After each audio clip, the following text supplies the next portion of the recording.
We are counting down the 10 unbreakable parenting rules that shaped generations of respectful and obedient Black children.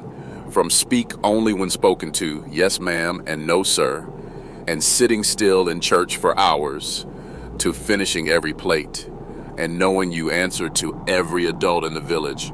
These rules were more than tradition. They were armor in a world built to test Black dignity and survival. As we reveal the rankings, you will see how treating no like a full sentence, never embarrassing the family in public, and always completing chores before asking for anything set a standard that recent studies show is fading. 70% of today's teachers report declining respect, and childhood anxiety has risen by 40%. Which rule had the greatest impact, and what might we be losing as these structures slip away? Let us begin at number 10. In the 10th place, speak only when spoken to stands as the silent rule that shaped Black childhood under the shadow of Jim Crow. For generations, silence was more than a sign of respect. It was a shield. Jim Crow etiquette manuals spelled it out. Black children were expected to keep quiet in the presence of white adults, their words rationed for safety.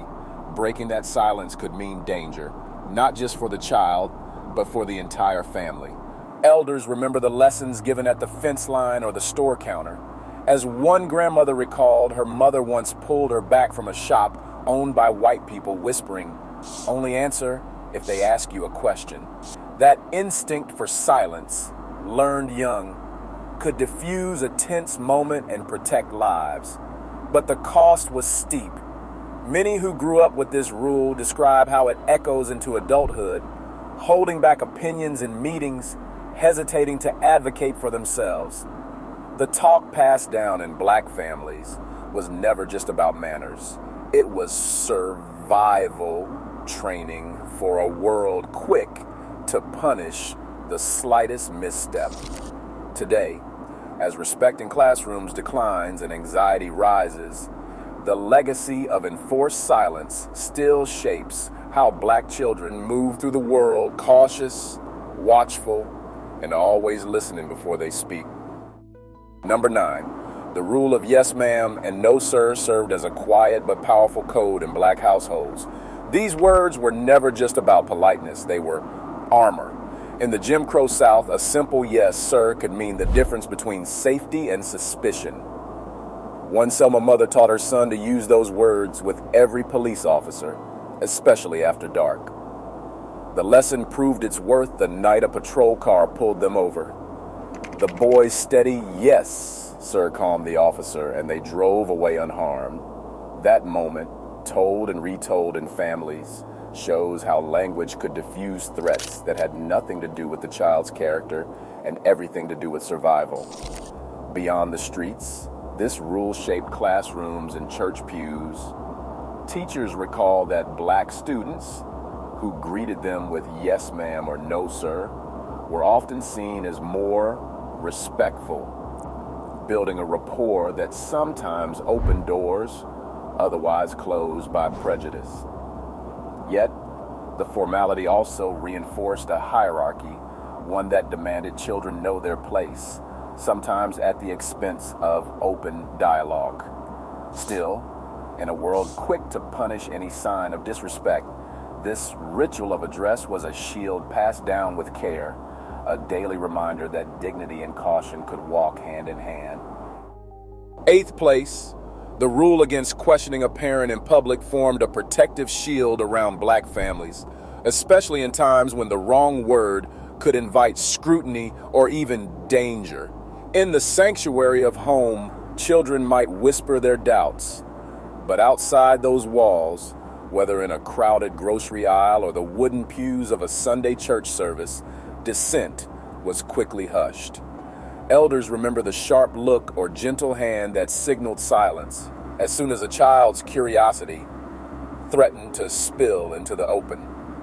One churchgoer recalls an Easter morning at Greater Mount Zion when a young cousin asked in a whisper that was too loud why the sermon lingered on sin.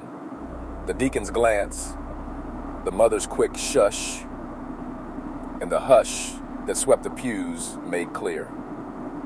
Public disagreement was not just disrespectful, it risked drawing unwanted attention.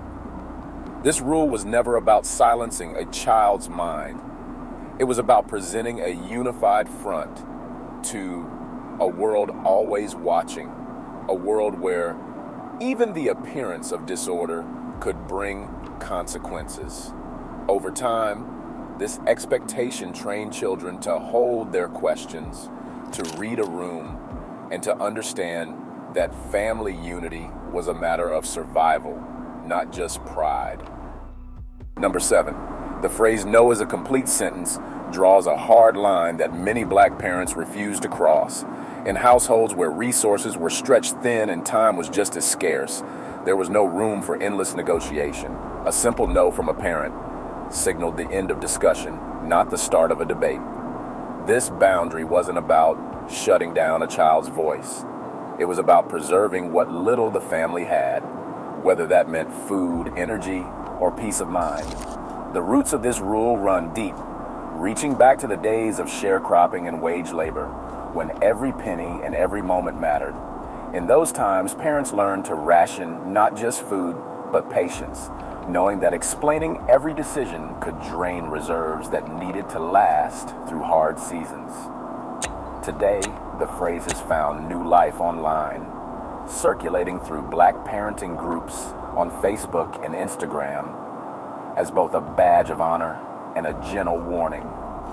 Posts remind parents and children alike that no stands on its own, needing no apology or justification. Families who keep this rule in practice often report fewer arguments and clearer boundaries, trading constant bargaining for a household rhythm built on trust and certainty. Still, some experts caution that a strict no can make it harder for children to practice negotiation or express their needs later in life. Even so, in communities where survival sometimes depended on swift obedience, the power of a firm no was never just about discipline. It was about making sure the family could hold together, no matter what the world outside demanded. Number 6, the rule to sit still in church for 3 hours was more than an exercise in patience. It was a rite of passage, a communal discipline that shaped generations. In black families, Sunday was not just a day of rest, it was a day of endurance.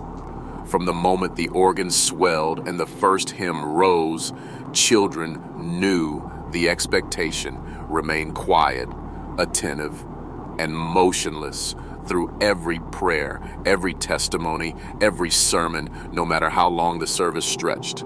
3 hours on a hard pew with only a small toy or a folded church program for comfort taught lessons that reached far beyond the sanctuary walls. Elders often recall the gentle but firm hand of a mother or grandmother, a quiet look from a deacon, or the whispered reminder from a neighbor, each reinforcing that church was sacred ground and respect was non-negotiable. The Charlotte Observer once noted that the ability of black children to sit through multi-hour services set them apart, a testament to the discipline woven into family and faith. At Greater Mount Zion and churches like it, this rule was never just about stillness. It was about learning to listen, to wait, and to honor the elders and the community gathered around you.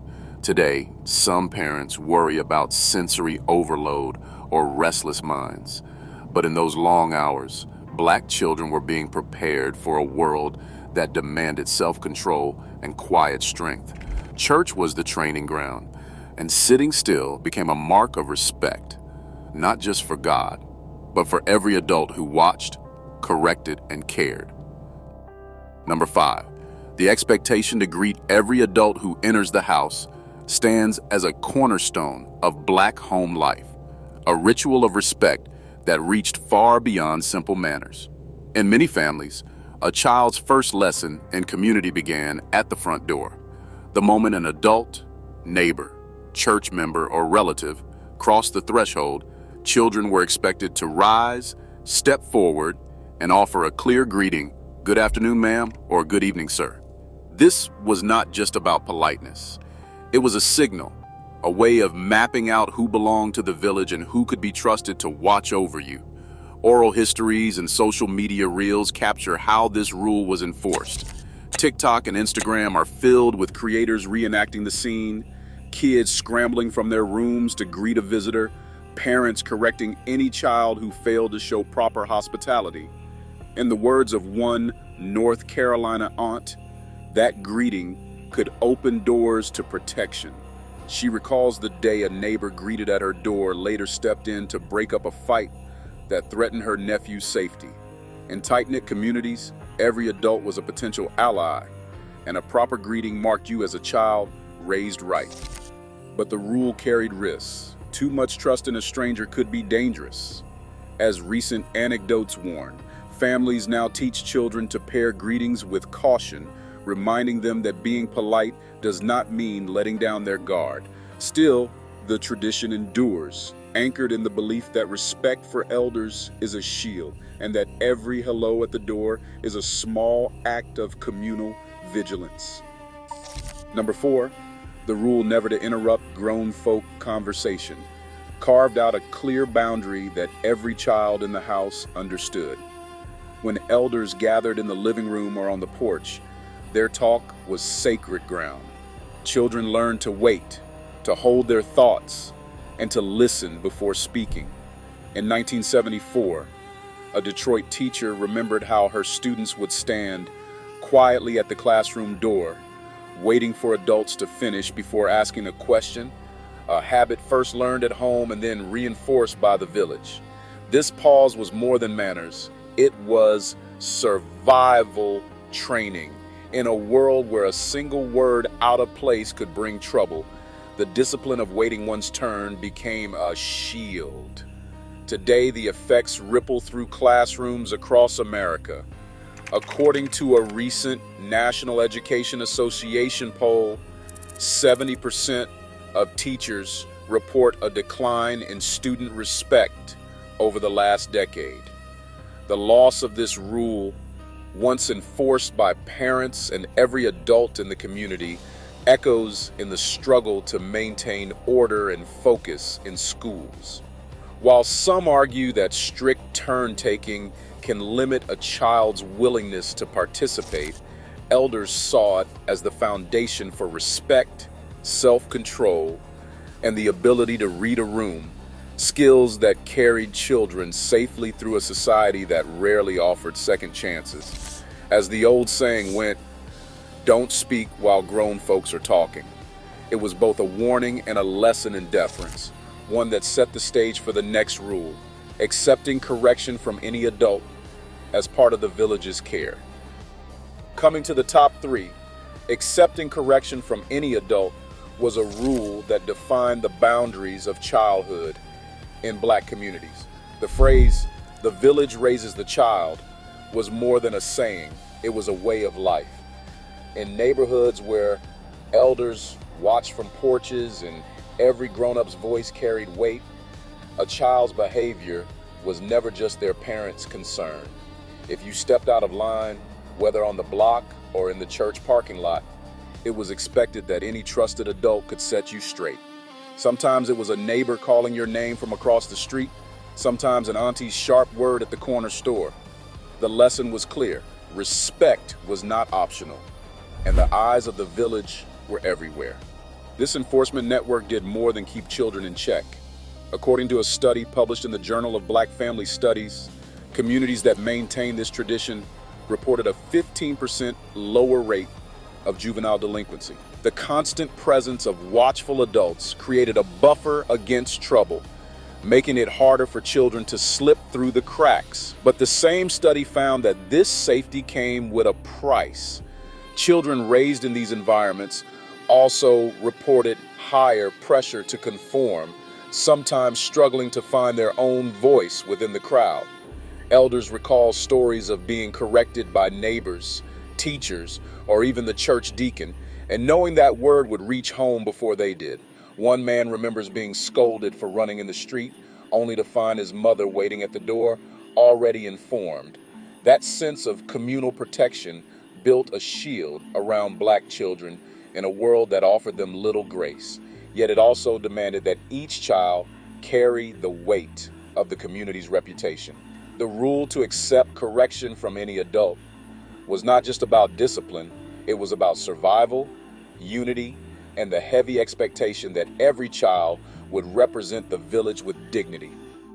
Number two, the rule to finish everything on your plate, because someone worked for it, stands as a lesson in gratitude and survival. In black families shaped by the memory of scarcity, leaving food behind was seen as disrespect, not just to the meal, but to the hands that prepared it and the backs that earned it. Grandmothers would remind children that their grandfather worked all day for those collard greens and that they should finish every bite. That simple command carried the weight of generations who remembered days when food was never guaranteed. Oral histories from sharecropping families recall how every scrap had value, a hard-won reward after long hours in the fields or at the factory. The empty plate became a badge of honor, a sign that no blessing was wasted. Yet, this rule came with its own trade-offs. Recent reviews by the American Psychological Association point out that teaching children to always finish their plates can blur their natural sense of hunger and fullness. Some adults raised with this expectation admit they struggle to recognize when they were truly satisfied, sometimes eating past comfort out of habit or guilt. Still, in households where waste not, want not was a survival code, the lesson was about more than nutrition. It was about accountability, honoring the labor that put food on the table, and understanding that every meal was a collective achievement. This rule paved the way for the next expectation. Responsibilities like chores had to be completed before any requests or privileges, reinforcing that nothing was given without effort. In a world that often denied black families basic dignity, the clean plate was proof of discipline, respect, and a refusal to take anything for granted. And finally, in first place, the rule demanding chores be finished before any privilege, and the expectation to never embarrass the family in public stands at the heart of black parenting tradition. Every child knew the order: sweep the floor, fold the laundry, wash the dishes before asking to play, watch television, or step outside.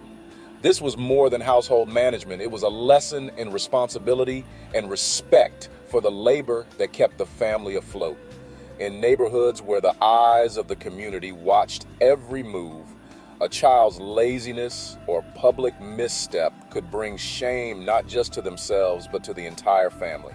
The phrase, "Don't ask for anything until your chores are done," echoed through kitchens and living rooms, a daily reminder that nothing was given without effort. The stakes went beyond the home.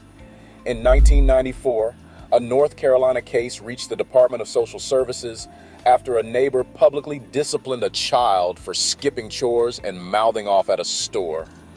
The incident drew scrutiny, but among elders, the lesson was clear. Public embarrassment risked more than hurt feelings.